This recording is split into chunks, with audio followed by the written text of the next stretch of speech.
வணக்கத்துடன் pepper and salt news என்கின்ற இந்த வலையொலியில் உங்களை சந்திப்பதில் நான் மகிழ்ச்சி அடைகின்றேன்.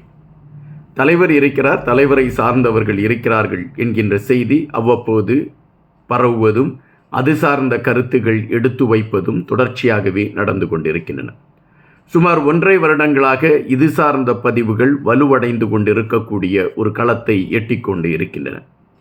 ஆனால் தொடர்ச்சியாக இல்லை என்று சொல்லக்கூடியவர்கள் இல்லை என்று சொல்லிக்கொண்டு இருக்கக்கூடிய நிகழ்வும், இல்லை அவர் இருக்கிறார் என்பதை மையப்படுத்திய செய்திகளை சொல்லிக்கொண்டு இருக்கக்கூடியவர் அவர் இருக்கிறார் என்கின்ற செய்திகளை மையப்படுத்திய கருத்துக்களை பதிவிட்டு கொண்டிருப்பதும் வாடிக்கையாக நடந்து கொண்டிருக்கின்றன. தற்பொழுது இன்று கூட தமிழர் தாயகத்தில் இருந்து ஒரு குரல் மீண்டும் தலைவர் இருக்கிறார் என்கின்ற ஒரு விடயத்தை மையப்படுத்திய ஒரு செய்தியை பதிவிட்டிருக்கிறது. யார் அந்த செய்தியை பதிவிட்டிருக்கின்றார், அதன் பின்னால் இருக்கக்கூடிய விடயங்கள் என்ன, இது சார்ந்த பல தகவல்களை இந்த காணொளியில் நீங்கள் பார்க்கலாம். இந்த காணொளிக்குள் செல்வதற்கு முன்பாக எங்களுடைய இந்த வலையொலியை நீங்கள் பகிர்ந்தளிக்கவில்லை என்றால் நீங்கள் பகிர்ந்தளியுங்கள். நாங்கள் வெளியிடக்கூடிய காணொளிகள் உங்களை வந்து அடைவதற்கான ஒரு களத்தை ஈட்டும். தமிழர் தாயகத்தில் இன்று ஒரு முன்னாள் இயக்கத்தை சார்ந்தவர் போராட்டத்தை நடத்தி கொண்டிருக்கின்றார். அந்த போராட்டத்தில் அவர் 10 அம்ச கோரிக்கைகளை முன்னிலைப்படுத்துகின்றார். தமிழர்களுக்கென்று ஒரு தனி நாடு வேண்டும் என்பது அவருடைய முதல் கருத்தாக இருக்கின்றது. அதன் பின்பு அவர் வழக்கமாக அதிலே சொல்லப்பட்டிருக்கக்கூடிய செய்திகள் அல்லது அவர் எடுத்து வைத்திருக்கக்கூடிய அந்த 9 கோட்பாடுகளும் ஏறக்குறைய முன்பே அது வலுவாக எடுத்து வைக்கப்பட்ட ஒன்றைத்தான் அவர் எடுத்து வைத்திருக்கின்றார். அவர் திடீரென்று உண்ணா நோன்பு நிலையை எடுத்திருக்கின்றார். அவருடைய குடும்பத்தாருக்கு இது தெரியாது என்கின்ற செய்திகள் பரபரப்பாக பேசப்பட்டு கொண்டு இருக்கின்றன. இந்த சூழலில்தான் இன்பராசா அவர்கள், அதாவது முன்னால் புறணமைக்கப்பட்ட இயக்கத்தை சார்ந்தவர்களை மையப்படுத்தி அவர் நடத்தி கொண்டு இருக்கக்கூடிய அந்த கட்சியின் சார்பாகவும் அவர் சார்பாகவும் இன்று ஒரு காணொலியை வெளியிட்டிருக்கின்றார். அந்த காணொலியில் அவர் பல விடயங்களை குறித்து பேசியிருக்கின்றார். அப்படி பேசியிருக்கக்கூடிய காணொலியில்தான் அவர் ஐபிசி என்கின்ற ஒரு இணையதளத்தில் அவர்களால் நடத்தப்படுகின்ற ஒரு வலையொலியில் பல தவறான தகவல்கள் சொல்லப்பட்டிருக்கிறது என்றும், எனவே அந்த தகவல்களில் உண்மை இல்லை, நாங்கள் சொல்வதுதான் உண்மை என்பதை அடிப்படையாக கொண்டு இன்பராசா அவர்கள் பல கருத்துக்களை பதிவிட்டிருக்கின்றார். இந்த ஐபிசி தமிழ் என்கின்ற அந்த இணையதளத்தின் மீது பலர் விமர்சனங்களை வைத்து கொண்டிருக்கின்றார்கள். ஒரு பக்கத்தில் பார்க்கின்ற பொழுது தலைவர் இருக்கிறார் என்று சொல்லக்கூடியவர்கள் மிக கடுமையான எதிர்ப்பை ஐபிசி இணையதளத்தின் மீது வைத்திருக்கின்றார்கள். அதுபோல வைத்தியர் அர்ஜுனா அவர்கள் கூட தான் சார்ந்த கருத்துகள், தான் எடுத்து செல்கின்ற பாதைகள், இவைகளெல்லாம் ஒருதலை பட்சமாக இந்த ஐபிசி தமிழ் என்கின்ற இணையதளம் விமர்சிக்கிறது என்கின்ற ஒரு குற்றச்சாட்டை அவர் வைத்து ஐபிசி தமிழ் என்கின்ற இந்த இணையதளத்திற்கு எதிராக அவர் ஒரு காணொலியை வெளியிட்டிருந்த களங்கள் எல்லாம் நாம் பார்த்திருக்கின்றோம்.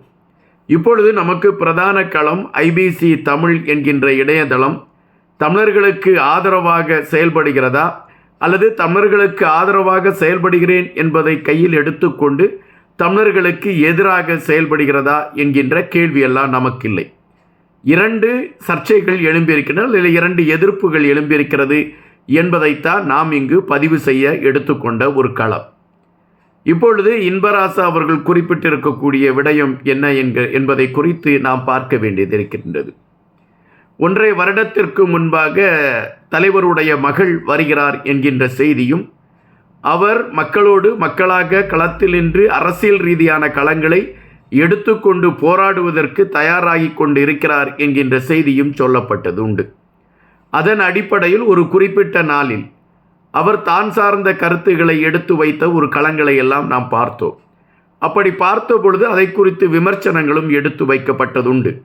காரணம், இது அதிநவீன தொழில்நுட்பத்தின் காரணமாக உருவாக்கப்பட்டிருக்கக்கூடிய ஒரு பிம்பம்தான் தலைவருடைய மகள் என்று மேடையிலே பேசியது, அந்த காணொலியில் பேசியது என்கின்ற கருத்துகள் வலுவடைந்தது. அதன் பின்னால் ஒரு குறிப்பிட்ட பெண்ணுடைய பெயரை குறித்து இவர்தான் அவராக நடிக்கிறார் என்ற செய்திகள் சொல்லப்பட்டதுண்டு. அதன் பின்பு தலைவருடைய மகள் ஒரு காணொலிக்கு ஒரு வலையொலிக்கு அவர் பேட்டி கொடுத்தார் என்கின்ற செய்தியும், தற்பொழுது புலம்பெயர்ந்த தமிழர்களை அவர் சந்தித்து பேசிக் கொண்டிருக்கிறார் என்கின்ற செய்திகளையும் அவர்கள் சார்ந்தவர்கள் எடுத்து வைத்து கொண்டு இருக்கின்றார்கள். ஏறக்குறைய இன்பராசா அவர்களும் அது சார்ந்த கருத்துக்களைத்தான் அவர் எடுத்து வைத்திருக்கின்றார்.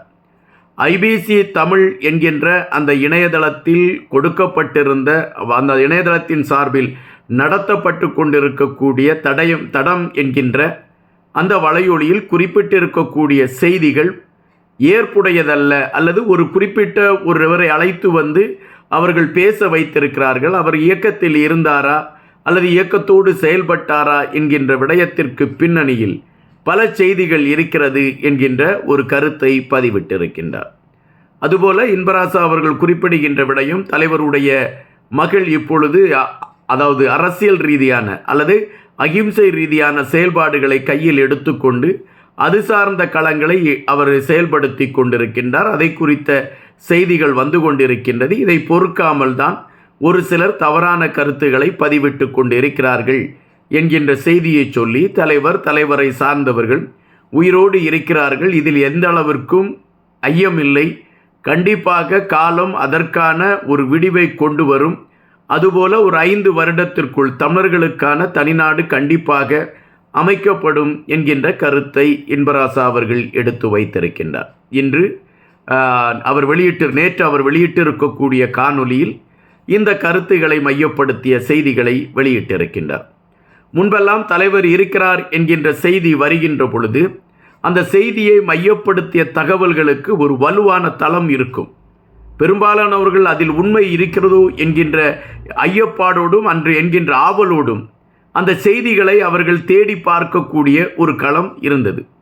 ஆனால் இப்பொழுது தொடர்ச்சியாக இந்த செய்திகள் சொல்லப்படுவதும், அதன் பின்பு ஒரு மாதத்திற்கு அவை அமைதியாகி விடுவதும், மீண்டும் அவை சொல்லப்படுவதும், இப்படி சொல்லப்பட்டு கொண்டே வருகின்ற இந்த சூழலில் இன்பராசா அவர்கள் எடுத்து வைத்திருக்கக்கூடிய இந்த கருத்து ஒரு பரபரப்பை கூட்டி இருக்கிறதா என்றால் இல்லை என்றுதான் நம்மால் பதிவு செய்ய முடியும். ஆனாலும் அவருடைய நம்பிக்கை, அவர் கொண்டிருக்கக்கூடிய அவர் சார்ந்தவர்கள் அல்லது அவர் சார்ந்து பயணிக்கக்கூடியவர்கள் தெரிவித்திருக்கக்கூடிய கருத்துகளின் அடிப்படையில் அவர் இந்த கருத்தை பதிவிட்டிருக்கக்கூடும். தற்பொழுது உள்ள சூழலில் தமிழர்களுக்கு எதிரான ஒரு களத்தை எடுத்துக்கொண்டு பயணிக்கக்கூடிய வேலைகளை ஒரு சிலர் செய்து கொண்டிருக்கிறார்கள் என்பதை வருத்தமாக பதிவு செய்ய வேண்டியதாக இருக்கின்றது. காரணம், ஒரு சிலரிடம் எழுத்து திறமை இருக்கும், ஒரு சிலரிடம் குரல் பதிவில் வலிமை இருக்கும், ஒரு சிலரிடம் கருத்துக்களை பதிவிடக்கூடிய திறன் இருக்கும். இப்படிப்பட்டவர்கள் வேறு யாராலோ இயக்கப்பட்டு தமிழர்களிடமே ஒரு குழப்பத்தை உருவாக்கக்கூடிய ஒரு களத்தை எடுத்துக்கொண்டு பயணிக்கிறார்கள் என்பதைத்தான் வருத்தத்தோடு பதிவு செய்திருக்கின்றார் இன்பராசா அவர்கள். இன்பராசா அவர்கள் எடுத்து வைத்திருக்கக்கூடிய இந்த செய்தி உண்மையான செய்தியாக இருக்கும் என்கின்ற பட்சத்தில் தமிழர்கள் மகிழ்வோடு அதை ஏற்றுக்கொள்வதற்கும் அந்த களத்தை நோக்கி பயணிப்பதற்கும் அவர்கள் அது சார்ந்த செய்திகளுக்கு முதன்மை கொடுப்பதற்கும் தயாராக இருப்பார்கள் என்பதுதான் நிஜம். ஆனால் காலமும் சூழலும் எதை கையில் வைத்து கொண்டு இருக்கிறது என்பதை நாம் பொறுத்திருந்துதான் பார்க்க வேண்டியதாக இருக்கின்றது. நன்றியுடன் இன்பா.